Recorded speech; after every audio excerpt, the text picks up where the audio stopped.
बोलिए। जय श्री राम गुरुजी। जय श्री राम। गुरुजी, मेरा एक प्रश्न ये है कि ये मेरे हस्बैंड का प्रश्न है कि काल भैरव शराब क्यों पीते हैं, मतलब उनका मदिरापान क्यों करते हैं। दूसरा मेरा एक प्रश्न है कि गुरुजी जैसे मैं पूरी अहिंसक हूँ, एक तरह से देख सकते हैं कि मैं जिस समाज से हूँ हमारे यहाँ मतलब जीव हत्या को बिल्कुल पूरी तरह से दोषी माना जाता है। हाँ, पानी भी छान के पीते हैं, ऐसा कह सकते हैं। कहाँ से हैं, क्या नाम है आपका? गुरुजी मेरा नाम स्वाति है, मैं रहने वाली झांसी बबीना कैंट से हूँ, पर मैं पिछले 15 साल से इंदौर में ही हूँ जी। लेकिन गुरुजी मैंने जिस समाज में शादी की है उसमें मुझे जानकारी नहीं थी पहले, बट उधर ऐसा है कि कुल देवी को पूजते हैं, जिसमें आप समझ सकते हैं गुरुजी उसमें बलि का प्रयोग होता है, जिसके मैं पूरा खिलाफ हूँ। मेरे को 15 साल हो गए हैं, मैं अपने बहुत समय से सर्वाइव कर रही हूँ इंदौर में, लेकिन अभी तक भी सेटल नहीं हो पाई। कभी कभी लोग कहते हैं कि शायद यही परेशानी है जिसकी वजह से आप सर्वाइव कर रहे हो, क्योंकि मैं मतलब वो बलि के कारण आपको दिक्कत होती है। हाँ, मतलब मैं उस चीज़ को अभी तक एक्सेप्ट नहीं कर पाई हूँ। मैं बोलती हूँ मैं इस चीज़ को फॉलो नहीं करूँगी, तो सभी लोग बोलते हैं शायद तुम इसी वजह से अभी तक सर्वाइव कर रही हो, परेशान रहती हो, तो क्या क्या करना चाहिए मुझे जिसकी वजह से मैं इन सब चीज़ों को। काल भैरव मदिरापान क्यों करते हैं, पहला प्रश्न था आपका। काल भैरव, देखो भैरव 8 प्रकार के हैं, 8 प्रकार के भैरवों का वर्णन आया है। बटुक भैरव भी है, उन्मत्त भैरव भी है, काल भैरव भी है।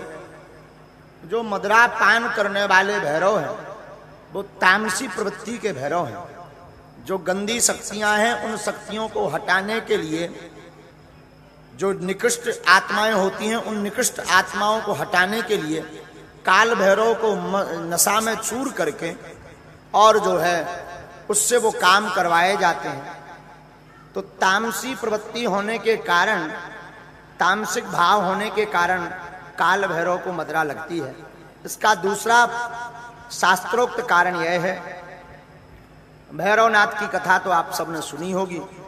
वो पूर्व में बहुत तंत्र साधनाओं का साधक था। हमने एक जगह पढ़ा है कि जब भगवती ने उसका सिर काट दिया, देवी ने सिर काट दिया तो केवल सिर भर रहा, तो उसकी जो साधनाएं थी तंत्र साधना, वो उससे बार बार कहती थी कि मुझे जो है मदिरापान करवा, गंदा भोजन ला, वरना मैं तुझे खा जाऊंगी। उन तंत्र विद्याओं को पिवाने के चक्कर में काल भैरव ने यह दृढ़ संकल्प लिया कि अब आज से हमारी पूजा में मदिरा लगेगी। ये कारण है, इसलिए काल भैरव को जो है मदिरा चढ़ती है। फिर आपने दूसरा प्रश्न किया कि बलि प्रथा का क्या करना चाहिए, हमारे दिमाग पर बड़ा तनाव बनता है। कोई देवी ऐसी हैं जो बलि लेती हैं, बुरा ना मानना, सब लोग बैठे हैं। बलि प्रथा पर हम यही कहेंगे, संसार में ऐसी कौन सी मां होगी जो अपने पुत्र की बलि खाती होगी? ऐसी कौन सी मां होगी जो संसार में अपने पुत्र का मांस खाती होगी?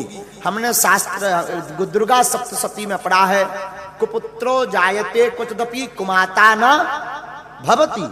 पूत कपूत हो सकता परंतु माता कुमाता नहीं हो सकती है। अब रही बलि वाली बात, कुछ कुप्रथा, अभ्रंश प्रथा, ये बलि वाली चली है, जिसमें देवी कभी बलि नहीं लेती हैं। देवी के रूप का नाटक करने वाली जो जोगनियां होती हैं, वो जोगनी, भोगनी, योगनी, जिन जिन नामों से जाना जाता है, तो वो निकृष्ट शक्तियां जो है साथ वाले, जैसे महाराज जी यहाँ तो दक्षिणा लगत नहीं है, लेकिन आसपास वाले जो है सो इन्होंने मोटी मोटी गड्डी लगत।